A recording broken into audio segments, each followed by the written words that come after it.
हम ये चीज डिस्कस कर चुके हैं कि एक फिजिकल क्वांटिटी को हम रिप्रेजेंट कर सकते हैं in terms of numerical value और यूनिट, क्योंकि यही उसकी मिनिमम रिक्वायरमेंट है। इनके अलावा हम रिप्रेजेंट नहीं कर सकते, कंप्लीट मीनिंग क्वांटिटी की रिप्रेजेंट नहीं की जा सकती। तो ये एक सिंपल इक्वेशन जो कि इसी चीज को रिप्रेजेंट कर रही है कि न्यूमेरिकल वैल्यू और यूनिट की प्रोडक्ट फिजिकल क्वांटिटी को रिप्रेजेंट करेगी। अब ये फिजिकल क्वांटिटी मैं ले लेता हूं लेंथ, और जो उसका न्यूमेरिकल वैल्यू होगा उसको मैंने n के साथ रिप्रेजेंट कर दिया, जो उसका यूनिट है उसको मैंने u के साथ रिप्रेजेंट कर दिया। अब यहां से हमने जो यूनिट और न्यूमेरिकल वैल्यू है उनके दरमियान रिलेशनशिप देखना है। ये हमने फॉर एग्जांपल एक लेंथ ले ली, रॉड ले ली, जिसकी हमें लेंथ मालूम करनी है। तो जब इस रॉड की हमें लेंथ मालूम करनी है तो मैं सपोज कोई भी यूनिट ले लेता हूं जिस यूनिट की साइज है ये उसकी साइज है। अब आप यहां से साइज का अंदाजा कर लें। तो अब अगर हम इसकी लेंथ को मालूम करना शुरू करें तो ये हमने कंपैरिजन किया, एक, ये दो हो गए, ये तीन हो गए, ये चार और ये पांच। तो इसका मकसद है कि हमारे पास जो लेंथ की रॉड की लेंथ की रॉड नहीं, रॉड की लेंथ मालूम हो रही है, वो क्या है, वो 5 टाइम्स ऑफ दिस यूनिट है। क्योंकि हमने कितने यूनिट मेजर किए, एक, दो, तीन, चार और पांच। तो 5 u को ऐड करेंगे तो 5 u बनता है। तो इसका मकसद है हम इसको इस तरह से रिप्रेजेंट कर सकते हैं, length is equal to 5 u।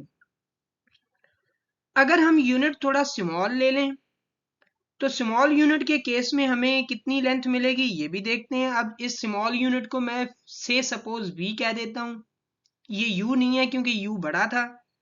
तो यहाँ पे एक, ये दो, तीन, चार, पाँच, छ, सात, आठ, नौ और ये 10। अब लेंथ हमें मिल रही है 10 टाइम्स ऑफ दिस यूनिट जिसका नाम v है। तो हमने इसको इस तरह से लिख दिया, लेंथ वही है, लेंथ चेंज नहीं हुई, रॉड वही है, क्वांटिटी की एक्चुअल वर्थ चेंज नहीं हुई। लेकिन यहां पे आप देख सकते हैं कि एक में 10 आ गया, एक में 5 आ गया। तो ये 5 और 10 न्यूमेरिकल वैल्यूज हैं जो कि तब्दील हो सकते हैं with respect to the unit. हमें यही चीज समझनी है।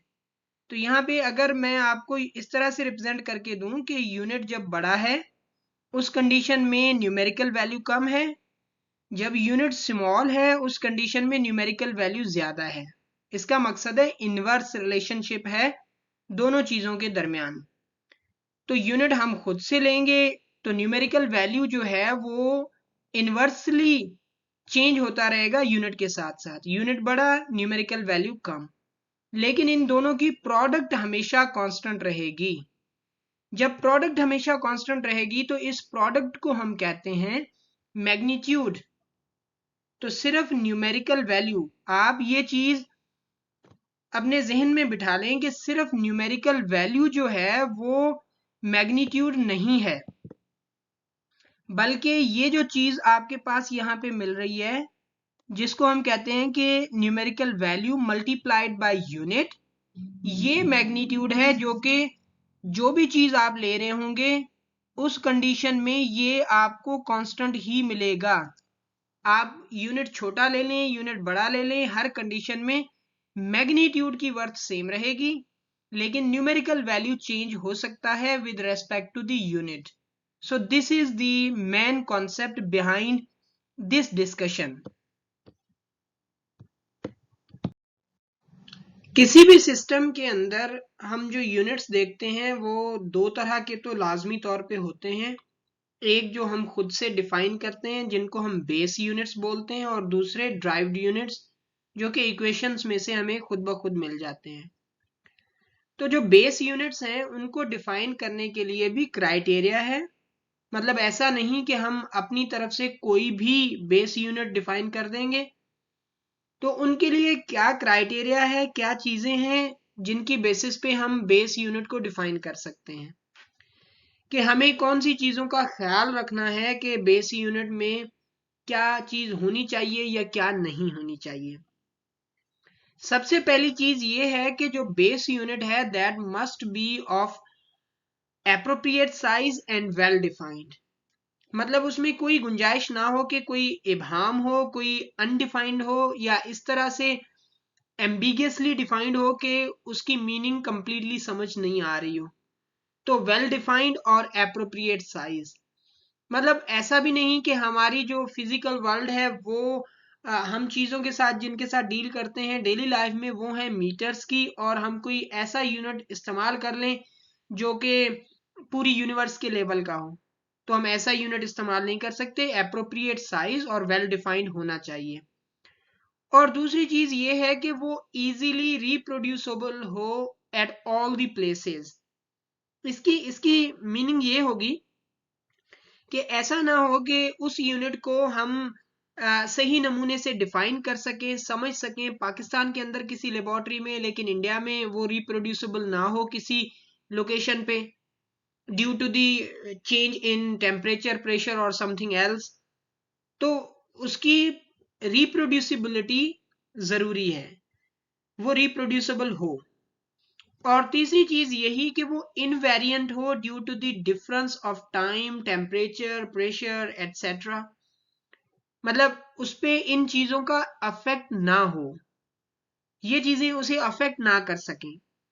मतलब टाइम के चेंज होने के साथ उसमें चेंज ना आए, लेकिन 100% हम श्योरिटी के साथ कहें कि उसमें चेंज नहीं आएगी, ये मुमकिन नहीं है। लेकिन हमें कोई ऐसा यूनिट लेना होगा, कोई ऐसा सिस्टम डिफाइन करना होगा जिसमें change due to these factors minimum हो। और जो लास्ट थिंग है वो ये है कि that must be easily accessible. मतलब ऐसा कोई यूनिट हम ना ले लें जिसको जो है हम रिप्रोड्यूस करने के लिए या हमें उसको समझने के लिए किसी एक ही पॉइंट पे जाना पड़े, किसी एक ही पॉइंट पे हम जो है ना उसको डिफाइन कर सके, एट अदर प्लेसेस हम उसको डिफाइन ना कर सकें। So these are the few things that should be taken in account to define a base unit। या आप ऐसा कह लें कि हमें जो यूनिट्स को डिफाइन करने के लिए चीजें चाहिए होंगी जो हम रेफरेंसेस लेंगे। मतलब सपोज कर लेते हैं टाइम को हम सीजियम एटम की बेसिस पे डिफाइन करते हैं, तो reason behind choosing the caesium atom is this कि उसमें जो इनवेरिएंट है, वेरिएशन की पॉसिबिलिटी है वो ना होने के बराबर है, उसमें एरर के चांसेस सबसे कम है। अगेन आप टेम्परेचर को डिफाइन करने के लिए वाटर लेते हैं, तो उसके पीछे रीजन इसी तरह का है। तो मतलब जो जो चीजें हम लेंगे उनके रीजन हम यहीं पे डिफाइन कर रहे हैं कि हम यूनिट ऐसी चीज को लेंगे, किसी ऐसी चीज की बेसिस पे यूनिट को डिफाइन करेंगे जिनमें एरर, डिफरेंसेस, इनकी पॉसिबिलिटी कम से कम हो, हम उनको इजीली कहीं पे प्रोड्यूस कर सकें। और ऐसा नहीं कि किसी एक पॉइंट पे ही, लेकिन मुख्तलिफ पॉइंट्स पे मुख्तलिफ टाइम पे हम उनको प्रोड्यूस कर सकें। एसआई सिस्टम के अंदर हम सबसे पहले लेंथ के यूनिट मीटर को डिफाइन करेंगे। मीटर की एक खास बात ये कि ये वो यूनिट है जो कि जब सिस्टम ऑफ यूनिट्स का इंट्रोडक्शन हुआ था तो ये वो यूनिट था जो सबसे पहले डिफाइन किया गया था। लेकिन मीटर को डिफाइन करने से पहले हम लेंथ को डिटरमाइन कर लें कि लेंथ को कैसे डिफाइन किया जा सकता है। आपको पता है कि जब भी आप किसी चीज की लेंथ मालूम करने की कोशिश करते हैं तो it means that you are trying to determine the space, the gap between its two ends। Let's say ये हमारे पास एक रॉड है, अगर कोई आपको कहे कि आप इसकी लेंथ डिटरमाइन करें तो इसका मकसद है आप इसके जो दो एंड हैं ये और ये, इनके दरमियान आप स्पेस, गैप मालूम करने की कोशिश कर रहे हैं कि ये गैप कितना है इसके एंड्स के दरमियान। तो यही चीज है कि ये जो दो एंड्स के दरमियान गैप है इसको हम लेंथ बोल रहे हैं। So the definition of length can be given in this way कि स्पेस और सेपरेशन बिटवीन टू पॉइंट्स। कोई सी भी आप दो पॉइंट्स ले लें, वो जरूरी नहीं है कि रॉड की दो पॉइंट्स हो, वो आप स्पेस में दो पॉइंट्स बता सकते हैं। वो आप किसी भी चीज के ऊपर, आप बोर्ड के ऊपर दो पॉइंट्स ड्रॉ करके उनके दरमियान स्पेस मालूम कर सकते हैं। जहां पे भी दो पॉइंट्स के दरमियान आप स्पेस डिटरमाइन करेंगे दैट इज द लेंथ। तो अब आ जाते हैं इसके यूनिट मीटर पे। तो मीटर की सबसे पहले जो डेफिनेशन थी वो 1793 में मिली, जिसको डिफाइन किया गया कि 10 millionth part of the distance from equator to north pole, कि अगर अर्थ के ऊपर हम एक इक्वेटर, हमें पता है कि एक लाइन होती है, फर्जी लाइन होती है, जिसकी बेसिस पे अर्थ को हम दो हिस्सों में डिवाइड करते हैं जिसे इक्वेटर कहते हैं। तो एक नॉर्थ हेमिस्फेयर, एक साउथ हेमिस्फेयर हो जाता है। तो जो and point means top most point होती है किसी भी हेमिस्फेयर की, उसे हम पोल कहते हैं। तो नॉर्थ पोल और इक्वेटर के दरमियान में जो सेपरेशन है उसके 10 मिलियंथ पार्ट को हम कहते हैं मीटर। ये पहली डेफिनेशन के मुताबिक जो 1793 में मिली। तो उसके मुताबिक ये लेट्स से हम डिफाइन करते हैं on the basis of globe. मैं आपको ग्लोब दिखाता हूं जिसकी बेसिस पे हम डिफाइन करें। ये है प्लेनेट अर्थ जिसे हम ग्लोब कहते हैं। यहाँ पे आपको एक लाइन नजर आ रही है जिसे हम इक्वेटर कहते हैं, ये इक्वेटर है। यहाँ पे लिखा हुआ भी है ये इक्वेटर है। तो यहाँ पे आपको नजर आ रहा होगा कि नॉर्थ अटलांटिक ओशन, लेकिन इससे हमारा कोई लेना देना नहीं। हमारा मकसद है कि ये जो टॉप मोस्ट पॉइंट है ये है नॉर्थ पोल, और यहाँ पे जो पॉइंटर के नीचे अब इस वक्त है ये है साउथ पोल। तो पुरानी डेफिनेशन के मुताबिक जो ये डिस्टेंस है यहां से लेके इक्वेटर से लेके इस नॉर्थ पोल तक, इस डिस्टेंस के 10 मिलियंथ हिस्से को हम कहते हैं कि ये 1 मीटर है, पुरानी डेफिनेशन के मुताबिक। करंट डेफिनेशन के मुताबिक नहीं। तो मतलब जो भी ये डिस्टेंस है उसको मैं डी से लिखता हूं। 10 मिलियंथ, 10 मिलियन में होते हैं 7 जीरोस। तो मतलब इस तरह से अगर हम लें तो जो भी ये डिस्टेंस आएगा उस डिस्टेंस को हम कहेंगे 1 मीटर। तो ये जो ब्लैक लाइन आपको नजर आ रही है कि ये वाली ब्लैक लाइन है, ये हमारे लिए है डी। इस डी का 10 millionth part is representing 1 metre. So this is the oldest definition of metre. अब आ जाते हैं कि हम इस वक्त इस डेफिनेशन को क्या ले रहे हैं। नहीं, हमारे पास टाइम टू टाइम वो डेफिनेशंस चेंज होती आई, और एक डेफिनेशन हमें 1960 में मिली जो कि मीटर को on the basis of krypton atom radiation जो है ना डिफाइन कर रही है। वो किस तरह से डिफाइन कर रही है मीटर को? वो डेफिनेशन कुछ इस तरह से है कि metre corresponds to 1650,763.73 wavelengths in vacuum of a radiation due to transition between 2p10 and 5d5 of krypton 86। तो इसका मकसद ये हुआ कि हमें पता है एटम के अंदर डिफरेंट स्टेट्स होती हैं, डिफरेंट ऑर्बिट्स और सब ऑर्बिट्स होते हैं। तो ये एक ऑर्बिट का की कंप्लीट इंफॉर्मेशन है, ये दूसरे ऑर्बिट की कंप्लीट इंफॉर्मेशन है। इन दो ऑर्बिट्स में क्रिप्टॉन 86 के अंदर जब भी ट्रांजिशन होगी और उसमें से रेडिएशन निकलेंगे, मतलब वेव निकलेगी, उस वेव के अंदर डेफिनेटली इस तरह की जो है मैकेनिज्म होगा। और एक ये जो आप देख रहे हैं कि यहां से लेके इस पॉइंट से लेके स्टार्टिंग पॉइंट ये वाली ले अगर आप, तो यहां से लेके यहां तक इसे कहा जाता है एक साइकिल या एक पीरियड। ये एक वेवलेंथ भी है। तो अगर इस तरह की 16, 50, 7, 63.73, ठीक है, मैं इसको इस तरह से कहता हूं 1650,763.73, अगर इतनी वेवलेंथ्स को जोड़ा जाए तो फिर हमें जो भी लेंथ मिलेगी उसे हम कहेंगे कि दिस इज मीटर। तो वो मीटर कहलाएगी। अब अगर ये डेफिनेशन देखें दैट इज स्टिल वैलिड, मतलब ये इसमें एरर के इतने ज्यादा चांसेस नहीं है। लेकिन हमारे पास एक और डेफिनेशन है जो कि सम अदर रेफरेंस की बेसिस पे है जिसमें एरर के बिल्कुल भी चांसेस नहीं है, जो कि यूनिवर्सल कांस्टेंट के तौर पे हम देखते हैं। वो जो यूनिवर्सल कांस्टेंट के तौर पे हम देखते हैं उसको कहा जाता है स्पीड ऑफ लाइट। जो मॉडर्न फिजिक्स है उसके मुताबिक हर चीज में वेरिएशन पॉसिबल है, हर चीज चेंज हो सकती है, हर चीज की मेजरमेंट हमें डिफरेंट मिल सकती है, लेकिन एक ही चीज ऐसी है जिसकी मेजरमेंट में डिफरेंस पॉसिबल नहीं, वो है लाइट। तो हम उसकी बेसिस पे मीटर को अब डिफाइन करते हैं, जो कि हमें 1983 में गालबन जो है ये डेफिनेशन मिली। ये ईयर शायद मुझे ठीक से याद ना हो, बट आई होप कि वो 1983 है, लेकिन आप ये चीज कंफर्म कर सकते हैं। तो वो डेफिनेशन है क्या, वो आपको यहाँ पे नजर आ रही है कि metre is a distance travelled by light in vacuum in 1/299,792,458 seconds. अब इसको मैं आपको डिफाइन कर देता हूं कि किस तरह से इसका मकसद क्या हुआ। हमें पता है कि लाइट सपोज करें ये डिस्टेंस ट्रेवल कर रही है 1 सेकंड के अंदर।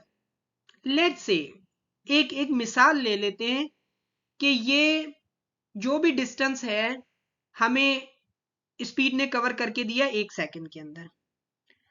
अब अगर मैं ये कहूं कि ये स्पीड इसकी है 2 मीटर पर सेकंड, तो फिर मैं क्या करूंगा, मैं कहूंगा कि आधे सेकंड के अंदर जो डिस्टेंस ट्रेवल हुआ है उसको हम कहेंगे कि वो 1 मीटर है, क्योंकि सपोज उसकी स्पीड 2 मीटर पर सेकंड है, तो 2 मीटर पर सेकंड मतलब 1 सेकंड में 2 मीटर ट्रेवल होंगे, तो आधे सेकंड में 1 मीटर ट्रेवल होगा। अब जब लाइट की स्पीड मेजर की जाती है तो वो हमें मिलती है इतने मीटर पर सेकंड। तो इसका मकसद है हमें सेकंड का भी बिल्कुल उतना ही हिस्सा लेना होगा।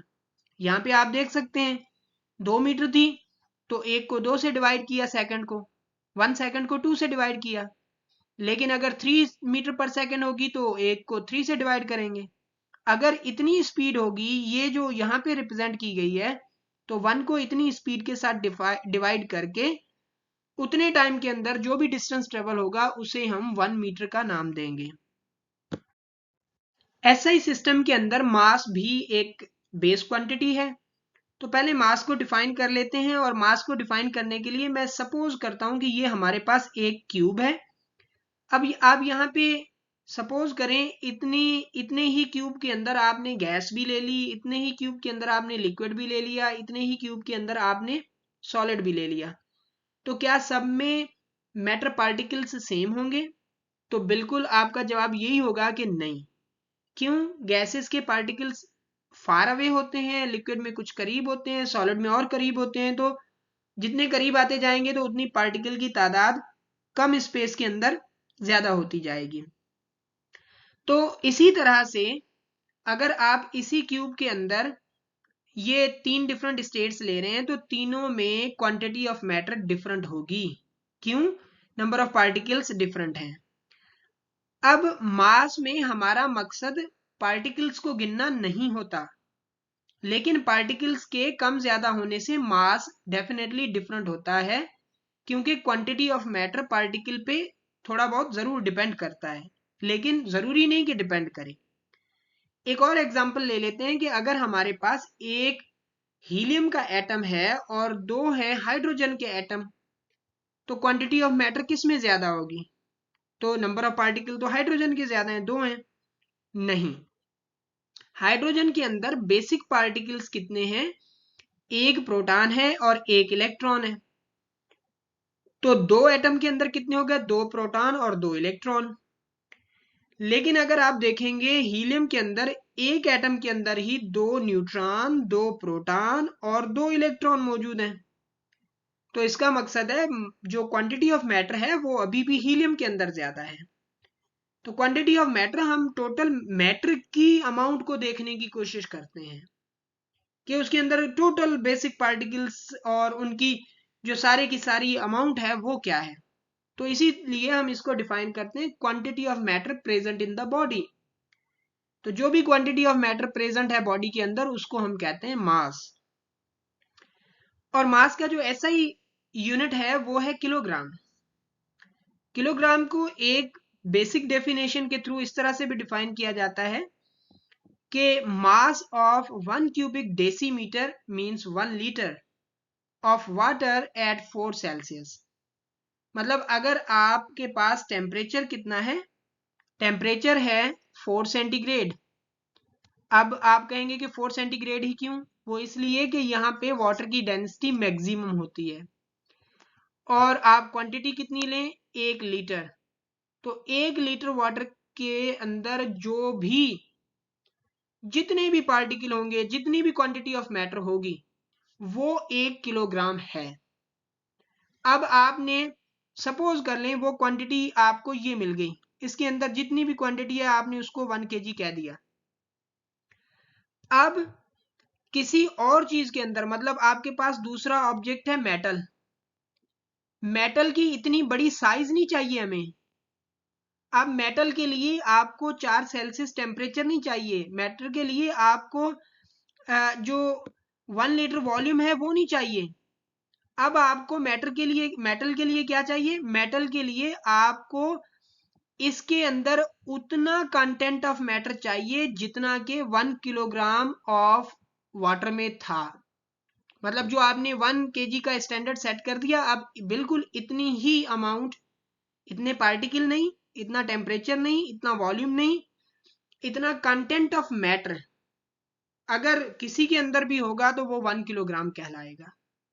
तो एक और किलोग्राम की डेफिनेशन आप लेते हैं जो कि on the basis of platinum iridium cylinder है। ये वो प्लाटिनियम इरेडियम सिलेंडर है जो कि आपको ये एक सिस्टम के अंदर नजर आ रहा है, जिसको बिल्कुल स्ट्रिक्ट कंडीशंस के अंदर रखा हुआ है ताकि उसमें चेंजेस ना आए, या अगर चेंजेस आ सकती हैं तो मिनिमम चेंजेस आए। तो ये जो इसके अंदर आपको एक सिलेंडर टाइप पे छोटा सा एक ऑब्जेक्ट नजर आ रहा है, this is the prototype of 1 kilogram. तो इसको हम 1 kg कहते हैं। जितना भी मास इसके अंदर है, किसी भी चीज में इतना मास होगा, किसी भी चीज में इतनी क्वांटिटी ऑफ मैटर होगी, तो उसे हम 1 किलोग्राम ही कहेंगे। अब इस प्रोटोटाइप की खासियत क्या है? इस प्रोटोटाइप की खासियत यह है कि ये प्लाटिनियम इरेडियम का एलॉय है। प्लाटिनियम इरेडियम का एलॉय लेने की जरूरत क्यों पड़ी? वो इसीलिए कि उसमें चेंजेस सबसे कम आएंगी और उसमें वेरिएशन ओवर द टाइम नहीं है या ना होने के बराबर है।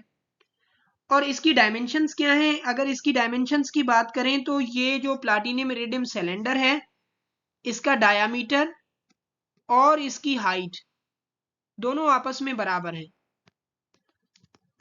एग्जैक्टली सेम है। और वो कितनी है? वो है 3.9 सेंटीमीटर। तो 3.9 सेंटीमीटर जो है इसका डायामीटर भी है और उसके साथ साथ उसकी हाइट भी बिल्कुल इतनी ही है, जो कि प्रोटोटाइप है मास का 1 kilogram. Time is an other base quantity in SI system.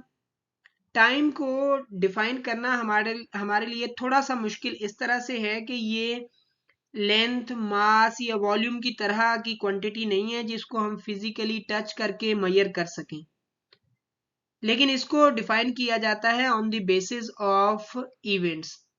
तो वो इवेंट्स कोई से भी हो सकते हैं। वो इवेंट मिसाल के तौर पे आप ले लें, मिसाल के तौर पे मतलब ये जरूरी नहीं है कि सूरज के निकलने से सूरज का गरूब होना, तो सूरज का निकलना एक इवेंट है, सूरज का गरूब होना दूसरा इवेंट है। या आपके स्कूल के अंदर घंटी बजती होगी, जो आपकी क्लासेस चेंज होती हैं उनके लिए, घंटी 2 बार बजी ये एक इवेंट है, घंटी 3 बार बजी ये दूसरा इवेंट है। या आप इस तरह से कोई से भी इवेंट डिफाइन कर सकते हैं। तो उन इवेंट्स के दरमियान जरूर कुछ ना कुछ गैप है, एक एक विर्चुअल गैप, एक इंटरवल गुजरता है, एक अरसा गुजरता है। उस अरसे को हम कहते हैं कि ये टाइम है। So interval between any two events is time. किसी भी दो इंटरवल, मतलब वो किसी भी दो इवेंट, आप वो इवेंट कोई से भी ले सकते हैं। या आप इस तरह से भी ले सकते हैं कि ये घड़ी है, इसका ये जो कांटा है इस वक्त यहाँ पे मौजूद है, ये एक इवेंट है, ये यहाँ पे आ जाए ये दूसरा इवेंट है। जरूरी नहीं है आप ऐसे ही करें। इनकी सेटिंग बिल्कुल इस वक्त ये है कि ये सुई यहाँ पे है, ये यहाँ पे है, ये यहाँ पे है, तो ये एक सेटिंग हो गई इसकी, ये एक इवेंट है। अब आप कहें कि कोई भी सुई किसी भी दूसरी लोकेशन पे चली जाए, वो दूसरी सेटिंग हो जाएगी, वो दूसरा इवेंट आप ले लें, तो उसके दरमियान जरूर कुछ अरसा गुजरेगा, उस अरसे को हम टाइम कहेंगे। अब जो सेकंड जो यूनिट है टाइम का एसआई सिस्टम के अंदर, उसको डिफाइन कैसे किया जाए? उसको डिफाइन अगर आप एक आम आदमी से पूछेंगे कि सेकंड क्या है, वो तो इसी घड़ी की बुनियाद पे बताएगा कि सेकंड क्या है। कैसे बताएगा? कि ये जो एक कांटा है, ये वाला कांटा, ये कांटा जब एक टिक करेगा तो ये सेकंड है। बिल्कुल सही है, एग्जैक्टली ये एक सेकंड है। लेकिन इस घड़ी के अंदर 100 किस्म के मसाइल हो सकते हैं। कल को इसका सेल खत्म हो जाए, इसकी जो मशीन की लाइफ है वो खत्म हो जाए, ये सुई मूव ही ना करे, तो क्या हम या ये कहेंगे कि टाइम नहीं गुजर रहा? नहीं, हमें कोई ऐसी चीज लेनी होगी जिसमें एक्यूरेसी हो, उसकी बेसिस पे डिफाइन करें। तो सेकंड की जो पहली डेफिनेशन थी वो तो कुछ और थी। यहाँ पे जो डेफिनेशन आपको नजर आ रही है that is the latest one. तो पुरानी जो डेफिनेशन थी वो क्या थी? पुरानी डेफिनेशन ये थी कि एक पेंडुलम होता है जिसे हम कहते हैं सेकंड पेंडुलम। उस सेकंड पेंडुलम की जो लेंथ होती है वो 1 मीटर होती है। ठीक है, वो 1 मीटर लेंथ के पेंडुलम को जब आप ऑसिलेट करवाते हैं तो ऑसिलेट करने से ये वो सपोज कर ले ऑसिलेट कर रहा है, ये एक एक्सट्रीम पॉइंट है, ये दूसरी एक्सट्रीम पॉइंट है। जो टाइम वो एक एक्सट्रीम पॉइंट से दूसरी एक्सट्रीम पॉइंट तक जाने के लिए लगा रहा है, जो टाइम यहां से यहां तक लगा रहा है, सिर्फ एक साइड, दूसरी साइड नहीं, एक एक्सट्रीम से दूसरी एक्सट्रीम तक जो लगा रहा है टाइम, उसको 1 सेकंड कहा जाता था। दैट इज नॉट प्रिसाइज्ड, लेकिन अभी भी वो 1 सेकंड ही है, रफली 1 सेकंड।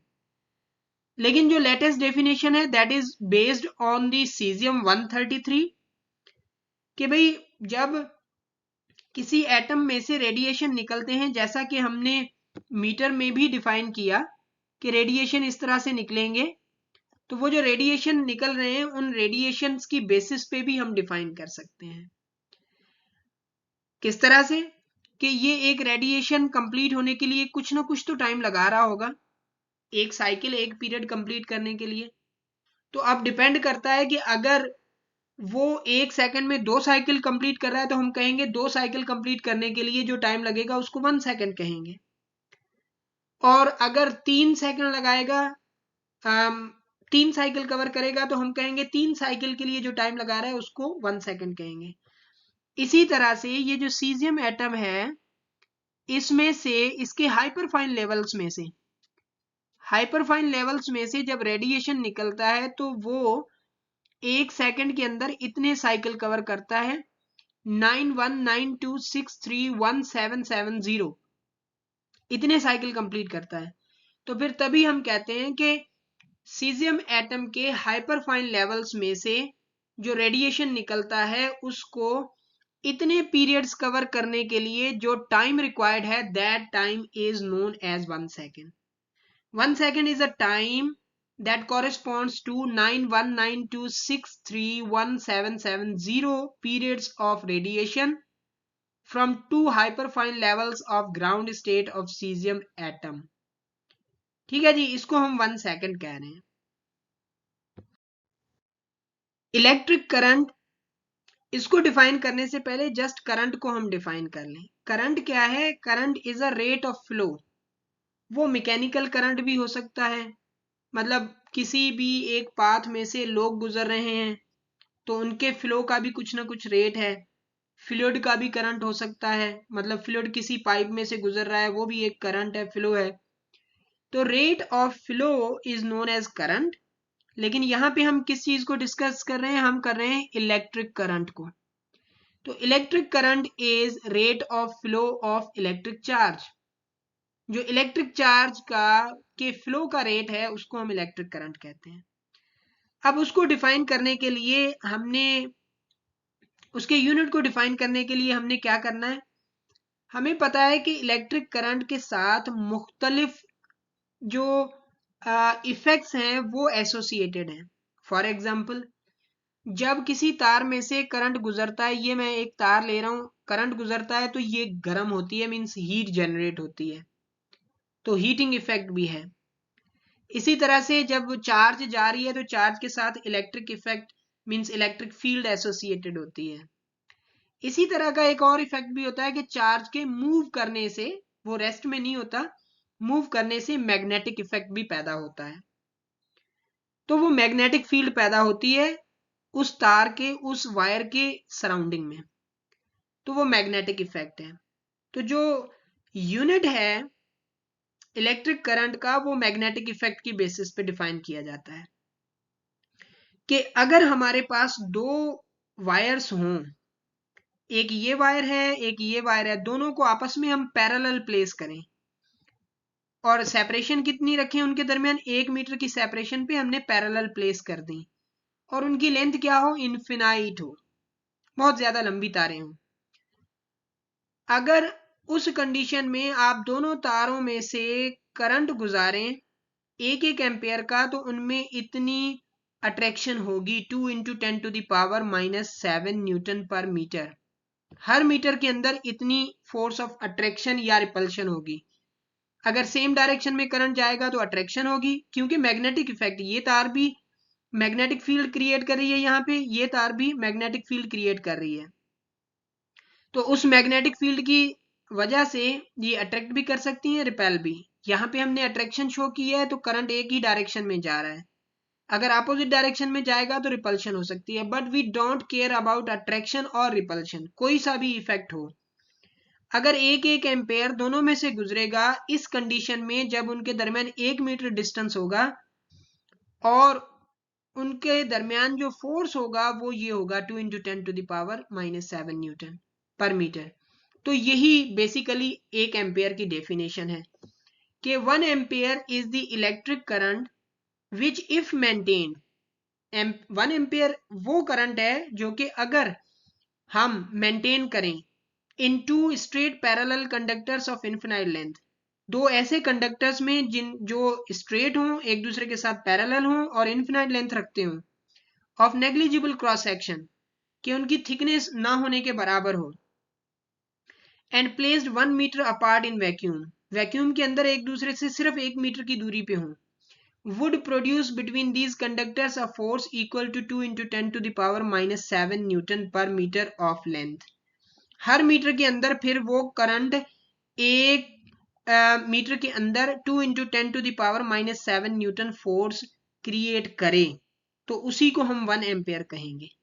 अगर इससे करंट डबल होगा तो डेफिनेटली फोर्स भी डबल क्रिएट होगा।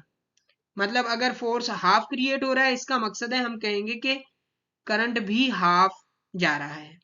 तो on the basis of this prototype we are defining the unit of current. Thermodynamic temperature, thermodynamic temperature को हम डिफाइन करते हैं कि degree of hotness of an object है। किसी भी ऑब्जेक्ट की गर्माइश का जो पैमाना है उसको हम टेम्परेचर कहते हैं, और उसको मेजर करने के लिए डिफरेंट स्केल्स यूज किए जाते हैं। जिस तरह से आप रूटीन लाइफ में देखते हैं कि सेल्सियस है, अगर आप अपने जिस्म का टेम्परेचर मालूम करना चाहते हैं किसी क्लिनिक पे तो वो फ़ारेनहाइट में आप देखते हैं, और उसका एसआई यूनिट है केल्विन। तो केल्विन को डिफाइन किया जाता है on the basis of water, लेकिन वाटर की भी एक खास पॉइंट पे जिसको हम कहते हैं ट्रिपल पॉइंट ऑफ वाटर। तो ट्रिपल पॉइंट ऑफ वाटर एक ऐसी पॉइंट है जहां पे अगर आप वाटर प्लेस करेंगे लिक्विड फॉर्म में, वेपर्स फॉर्म में, या उसके साथ साथ सॉलिड फॉर्म में, तो उसकी जो अमाउंट है लिक्विड, सॉलिड और गैस फॉर्म की, वो जितनी आप रखेंगे वो उतनी ही रहेगी, कंजर्व्ड रहेगी। तो मीन्स ये एक स्टेबल पॉइंट है जहां पे जो भी स्टेट आप रखेंगे वो वही रहेगी, और तीनों स्टेट्स बैक वक्त वहां पे रह सकती हैं। तो ट्रिपल पॉइंट ये है। अगर हम उसकी डेफिनेशन लिखें तो इस तरह से लिख सकते हैं कि triple point is a point where solid, liquid and gaseous form of water can exist simultaneously in equilibrium. Equilibrium में रहेंगी मतलब उनमें कोई चेंज नहीं आएगी। तो उस जगह का हम टेम्परेचर लेते हैं, लेकिन वहां पे कुछ प्रेशर भी डेफिनेटली होता है जो कि बहुत ही कम होता है, ऑलमोस्ट 612 पास्कल के अराउंड का प्रेशर होता है, और जो टेम्परेचर होता है वो 0.01 सेल्सियस होता है। लेकिन अगर हम उसको केल्विन स्केल में लिखते हैं तो केल्विन स्केल में वो टेम्परेचर होता है 273.16 या 15 एंड समथिंग भी कहीं कहीं पे मिलता है, लेकिन 273.16। अब हमने इसकी बेसिस पे डिफाइन करना है कि 1 केल्विन क्या है। जो ट्रिपल पॉइंट पे हमें टेम्परेचर मिल रहा है वो है 273.16। आपको पता है कि अगर हमारे पास किसी चीज के भी वैल्यू मौजूद है 10, उसको हमने 1 में कन्वर्ट करना है तो हम उसको 10 से डिवाइड करेंगे तो हमें रिजल्ट 1 मिलेगा। 300 है तो 300 को 300 से आप डिवाइड करेंगे तो उस कंडीशन में आपको रिजल्ट 1 मिलेगा। मतलब जो चीज जितनी है अगर उसको उतने ही हिस्सों में तकसीम किया जाए तो फिर हमें 1 मिलता है। तो हमने इसकी बेसिस पे 1 डिफाइन करना है तो 273.16 को अगर 273.16 के साथ ही डिवाइड करेंगे तो हमें 1 रिजल्ट मिलेगा। सो this is the definition of kelvin, that Kelvin is 1 upon 273.16 of the temperature at the triple point of water। Triple point of water पे जितना भी टेम्परेचर है उसको 273.16 हिस्सों में आप तकसीम करेंगे तो हर एक जो हिस्सा मिलेगा वो आपको 1 केल्विन टेम्परेचर मिलेगा। अमाउंट ऑफ सबस्टेंस, ये मास के साथ थोड़ी सी मिलती जुलती क्वांटिटी है लेकिन मास से डिफरेंट है। जैसा कि हम मास में हम नंबर ऑफ पार्टिकल्स को फोकस नहीं करते, हम टोटल क्वांटिटी ऑफ मैटर को जो है फोकस करने की कोशिश करते हैं, लेकिन अमाउंट ऑफ सबस्टेंस में हम डिस्क्रीट पार्टिकल्स की तादाद को गिनते हैं। किसी भी चीज के अंदर पार्टिकल की तादाद को जब हम बेस बना के उसकी अमाउंट मालूम करेंगे तो वो अमाउंट ऑफ सबस्टेंस कहलाएगी, वो मास नहीं कहलाएगी। जिस तरह से हमने एग्जाम्पल लिया था कि 2 हाइड्रोजन के एटम हैं और एक हीलियम का एटम है तो क्वांटिटी ऑफ मैटर किस में ज्यादा है? हीलियम में। लेकिन अगर हम कहेंगे कि अमाउंट ऑफ सबस्टेंस किस में ज्यादा है तो अमाउंट ऑफ सबस्टेंस हाइड्रोजन में ज्यादा है क्योंकि उसमें 2 पार्टिकल्स मौजूद हैं। तो ये पार्टिकल की साइज को जहन में नहीं रखता, ये पार्टिकल की तादाद को गिनता है। अमाउंट ऑफ सबस्टेंस पार्टिकल की तादाद को गिनने वाली एक क्वांटिटी है कि हमारे पास ये एक सिलेंडर के अंदर पार्टिकल्स हैं, लेट्स से कि ये पार्टिकल्स हमारे पास 20 हैं तो इसको हमने एक यूनिट ले लिया अमाउंट ऑफ सबस्टेंस का। अब किसी भी और कंटेनर के अंदर इतने ही पार्टिकल होंगे, चाहे वो इससे डबल साइज के हों चाहे ट्रिपल साइज के हों, मास उनका ज्यादा हो कम हो कुछ भी हो, लेकिन पार्टिकल की तादाद इतनी होगी तो हम उसको भी 1 मोल कहेंगे। तो 1 मोल को डिफाइन करने का तरीका ये है कि किसी भी चीज के अंदर उतने पार्टिकल्स हों जितनी के एवोगैड्रो कांस्टेंट की वैल्यू है 6.02 इंटू 10 टू द पावर 23। बिल्कुल इतने ही किसी की भी चीज के अंदर पार्टिकल होंगे तो हम उसे 1 मोल कहेंगे। एक ये डेफिनेशन है। तो हमें एक्सपेरिमेंट से पता चलता है कि जब हम कार्बन 12 के 12 ग्राम लेते हैं तो उसके अंदर बिल्कुल इतनी ही क्वांटिटी होती है जितनी एवोगैड्रो कांस्टेंट की जो वैल्यू है वो है, बिल्कुल उतनी तादाद होती है 6.02 इंटू 10 टू द पावर 23। तो फिर हमने उसको इस तरह से डिफाइन कर दिया कि किसी भी गैस के अंदर, गैस जरूरी नहीं है सॉलिड भी कह सकते हैं आप, a gas is said to be 1 mole if it contains as much particles as present in 0.12 kilogram of carbon 12। तो कार्बन 12 के 12 ग्राम में या 0.12 किलोग्राम के अंदर जितनी तादाद पार्टिकल्स की है, उतना मास नहीं, उतनी तादाद मौजूद है तो उसको हम 1 मोल कहेंगे। सो this is the idea of amount of substance and the mole. Luminous intensity, तो ल्यूमिनस इंटेंसिटी से पहले जनरली इंटेंसिटी को अगर हम डिस्कस कर लें तो वो ये होती है कि energy per unit time per unit area, मतलब वो एनर्जी कोई सी भी एनर्जी पर यूनिट टाइम में किसी भी एरिया से परपेंडिकुलरली जो क्रॉस हो रही होगी उसको हम कहते हैं कि ये इंटेंसिटी है, या हम उसको ऐसे डिफाइन करते हैं पावर पर यूनिट एरिया। जो भी power per unit area transmit हो रही होगी दैट इज ऑल्सो इंटेंसिटी। तो जो ल्यूमिनस इंटेंसिटी है उसकी जो रीसेंट डेफिनेशन है, या हम ये जो डेफिनेशन हमने अभी डिस्कस की, इसको हम luminous intensity, sound intensity, heat की इंटेंसिटी, किसी भी इंटेंसिटी के लिए हम अप्लाई कर सकते हैं। लेकिन ल्यूमिनस इंटेंसिटी स्पेसिफिकली वो इंटेंसिटी है जो विजिबल रेडिएशंस के लिए है। तो उसको डिफाइन भी हम इस तरह से कर सकते हैं on the basis of solid angle के luminous flux divided by solid angle. Quotient कहा जाता है कि कोई भी ऐसा रिजल्ट जो दो क्वांटिटीज की डिवीजन से मिले। Quotient of elementary luminous flux by the elementary solid angle, मतलब जो भी ल्यूमिनस फ्लक्स हो किसी भी ऑब्जेक्ट से और वो डिवाइड किया जाए सॉलिड एंगल से, तो जो भी रिजल्ट मिलेगा उसको हम कहेंगे कि ये ल्यूमिनस इंटेंसिटी है। फर्स्ट जो ल्यूमिनस इंटेंसिटी का यूनिट था वो डिफाइन किया जाता था on the basis of candle, क्योंकि कैंडिला का मकसद भी है कैंडल। कैंडिला लैटिन वर्ड है जिसका मकसद कैंडल ही है। और जो पहला कैंडिला डिफाइन किया जाता था वो ये कि जो भी इंटेंसिटी किसी एक कैंडल की है दैट इज वन कैंडिला, लेकिन कैंडल की साइज डिफरेंट होने से उसकी इंटेंसिटी डिफरेंट थी, तो फिर यूनिट जो है वो एक यूनिफॉर्म नहीं था। इस वजह से फिर हमने कैंडिला को कुछ इस तरह से डिफाइन किया कि candela is the luminous intensity in a perpendicular direction of a surface of 1/6 lake meter square of a black body at freezing point of platinum and this much temperature pressure। कि अगर हमने कोई भी एक black body जो कि हमने place कर दी है, कोई एक ब्लैक बॉडी है उसको हमने कितने टेम्परेचर पे प्लेस किया है, फ्रीजिंग पॉइंट ऑफ प्लाटिनियम, जो कि यहाँ पे आपको नजर आ रहा है कि ये हमने टेम्परेचर उसका सेट किया है, और प्रेशर कितना है, प्रेशर इतना है।